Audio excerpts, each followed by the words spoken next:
At Option Genius, we believe that you deserve freedom, financial freedom, so that you have no more worries and more than enough money. Time freedom, so that you could do what you want, when you want to do it. And choice freedom, to live your life on your terms. But the system and Wall Street are rigged against those little guys. So how do we fight back?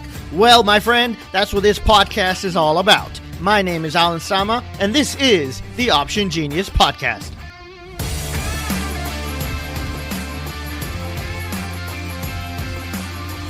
Hey, passive traders, how are you doing today? Today I wanted to talk about creating a quarantine playbook. Obviously, this corona thing has changed things. You know, everywhere you look, people have been affected, and we've been doing podcast episodes about this for a few weeks now. It's on top of everybody's mind. It's what everybody's thinking about. It's affected everybody.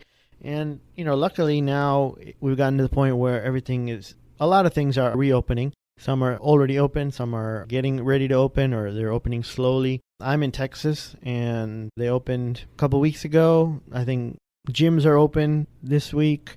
Restaurants are at 50% capacity. You know, doctors are open. They're taking patients and everything. So things are trying to get back to normal, but there are still a lot of people who think that things will never get back to normal.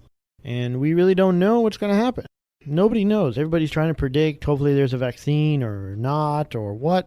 But it has really thrown everybody for a loop. You know, I mean, we had a mandated recession, right? Bear market, 35% drop because of this virus. You already know this. You're watching the news. You're listening to me trading this market. And it's been difficult because it's something that has never been done before. We've never seen it before, right? But the numbers are going down. Right now, depending on what state you are, fatalities are going down. I know in Texas, we're in Texas, the numbers are actually going up. Numbers of how many people sick with the virus are actually going up because now they're testing more people, but they're still opening it up. Hopefully, the deaths will continue to go down. People who are sick or the virus will continue to go down. But the experts say that when everything opens up again completely, the virus can come back. If it doesn't come back now, in a month from now or 2 months from now, it can come back when flu season starts at the end of the year. September, October, whenever it starts getting a little cooler, flu season is going to come, and they're saying that corona is going to come with it.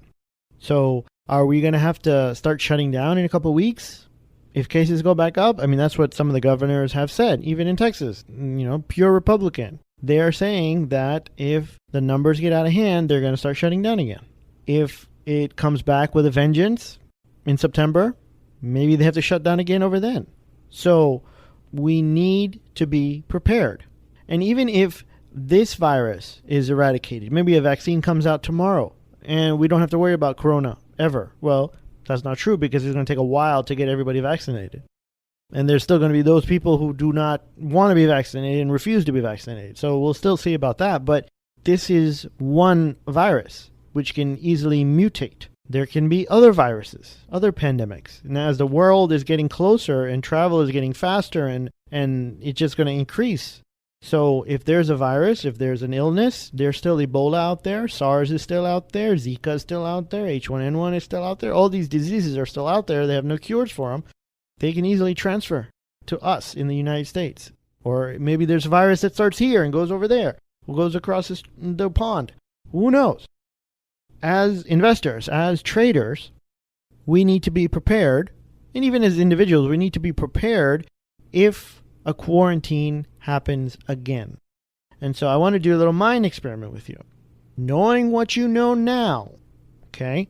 If you could go back in time, or if you could send a letter to yourself, or a video, or whatever, to yourself, 30 days before the quarantine hit, what would you tell yourself? Make a playbook, right? Now, this podcast is about finances and investments. So I'm going to stay and say, hey, yeah, let's make an investment playbook, a trading playbook for quarantines. Now, you could obviously add other things to it. You know, I mean, what would you have done differently? Stocked up more on toilet paper? I don't know. A lot of people would have in advance, right? Buy more beef jerky, maybe? I don't know.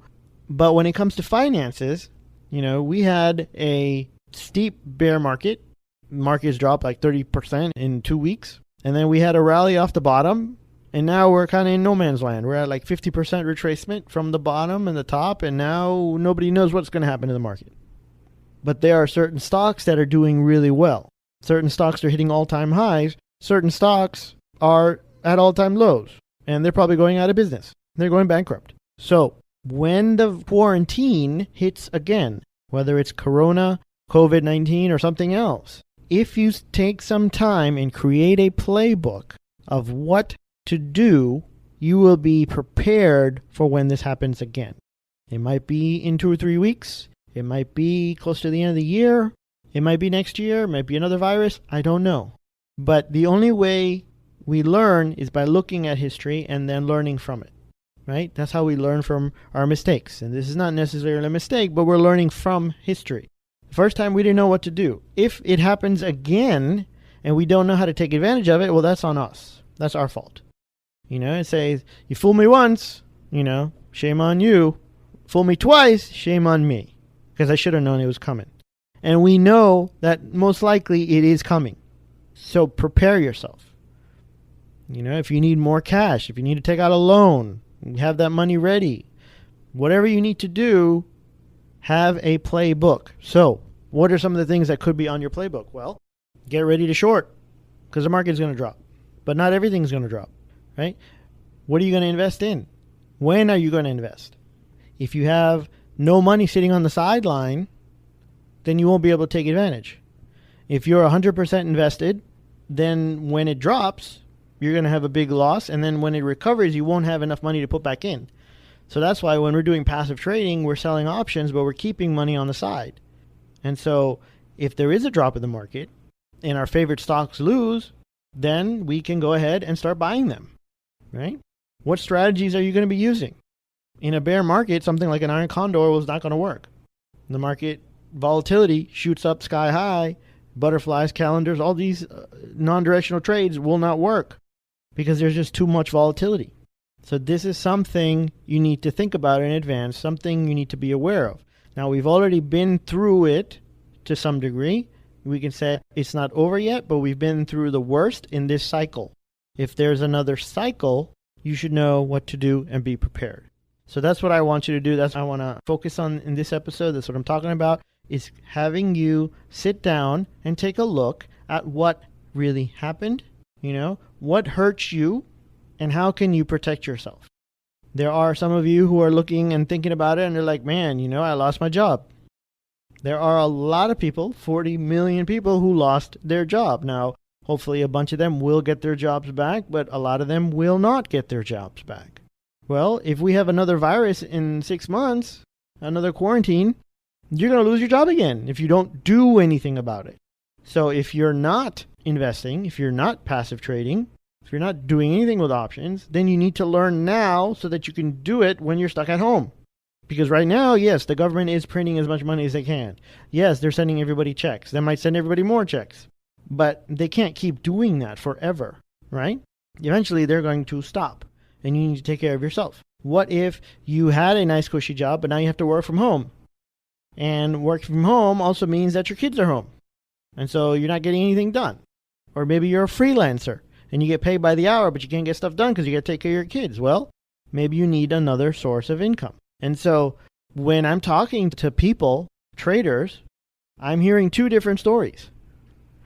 The one story that I'm hearing is that, man, I don't know what's going on. Everything is so crazy. I don't know what to do. I don't want to trade right now because it's so up in the air. I don't know if I should buy stocks. It might go back down. I don't know if I should sell everything because it might keep going up. I don't know what to do. On the other side, I'm hearing that, man, I need to take full responsibility and I need to take control. I gave away my power. I need to grab my power back. I need to be in control of my life, and I'm going to do that by trading. I'm going to learn how to trade, and I'm going to learn how to take control of my finances. I'm going to get my house in order because I was on risky sand. I was on quicksand, and I didn't know it, but now because of the virus, I'm sinking, and I need to fix it. And so those people are taking action. and they are joining courses, and they are asking questions, and they are listening to podcasts, and they are learning, and they're practicing, and they're doing it so that when things do normalize, they can jump in full steam and say, yep, here we go. I'm going to practice what I learned, and I'm going to get better so that the next time this happens, it doesn't blindside me. And that's the last thing I want, for you to be blindsided, because we know that this thing is not gone. It might be coming back. We don't know when, but it's here. And there are some experts who are saying it's going to be here for years. Some people are saying it's going to be here at least till the end of this year. Some people are saying it's going to be here till at least the end of 2021. Nobody knows for sure. But the only thing everybody agrees on is it's not gone, because there are still new cases every day, right? And this is just one of the viruses that are out there. So in the beginning of the pandemic, if you went to the store, and I saw videos of people going to the store and looking at cans of Lysol and disinfectant, and on the back of those cans, it says that it helps with coronavirus. It actually says that on the can. If you look on a disinfectant can, it says on the back that it helps with coronavirus. And people are like, see, this is all fake. Because these cans were made before the virus hit. These cans were on the shelves. They were selling these cans before the virus hit. It's all fake. It's all a big ploy to sell more disinfectant and all this stuff. The truth is that this virus that we're dealing with right now is just one virus in the whole coronavirus family. It's not called coronavirus. This one is called COVID-19. But there are many other viruses in the world that all fall under the category of being a coronavirus. So calling this as a coronavirus is incorrectly labeling it. That's not the name of it. Coronavirus, there are many of the viruses that fall under that category.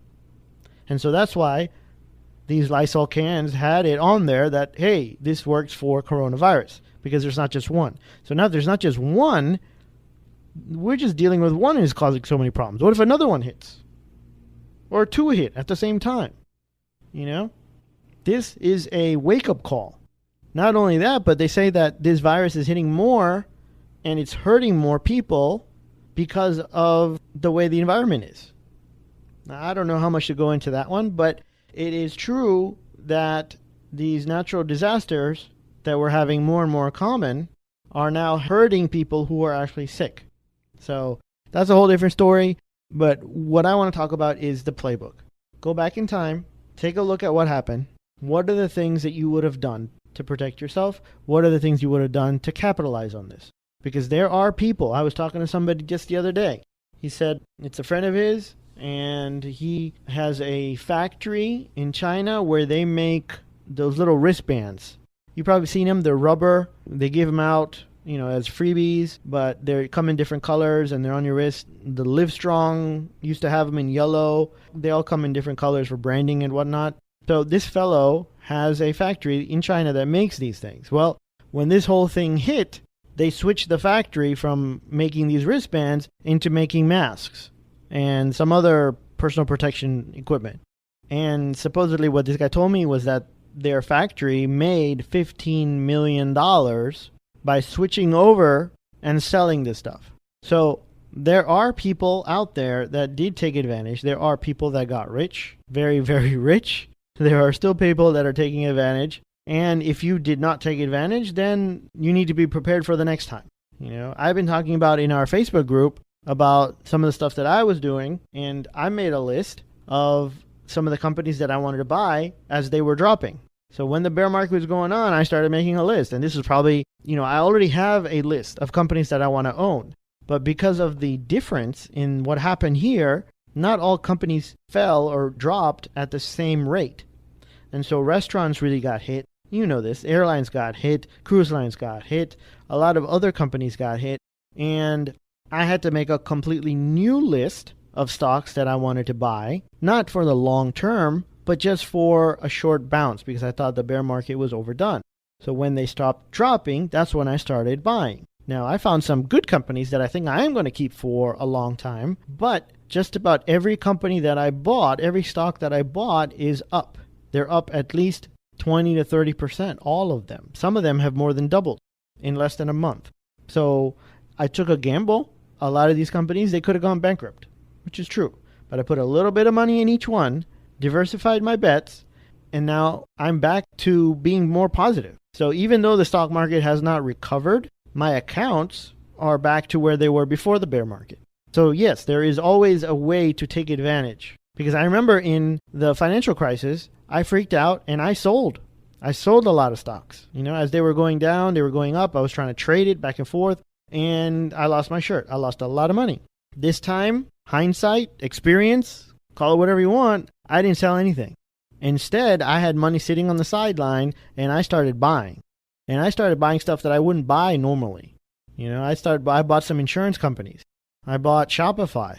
That one was not a stock that I even had on my radar, but it showed up when I was looking around, and now that stock is doing super great. And so have a playbook of what to do if this happens again. And this is not the only playbook that you might want to put together. You can make a playbook for anything in the economy, because in the economy we have cycles and things happen over and over again. They might not happen every quarter or every year, but every 4 or 5 years, it can happen again. So if you can make your playbooks in advance, maybe you can have a playbook when inflation hits. You can have a playbook for when oil is super high and super expensive, or when it's super low and super cheap, or when interest rates are high or when interest rates are low, when there's a presidential election. You can have playbooks for all these different avenues, so that when this event occurs, you pull out your playbook, you look at what happened in the past, you look at what worked, and then you go to work. And it's actually really that simple. You can actually do this because you've just been through it. So that's it for this episode, guys. Remember, trade with the odds in your favor, and be safe. Do you want to get started living the Option Genius lifestyle today? Well then, head on over to optiongenius.com and sign up for our free 9-lesson course on how to sell options.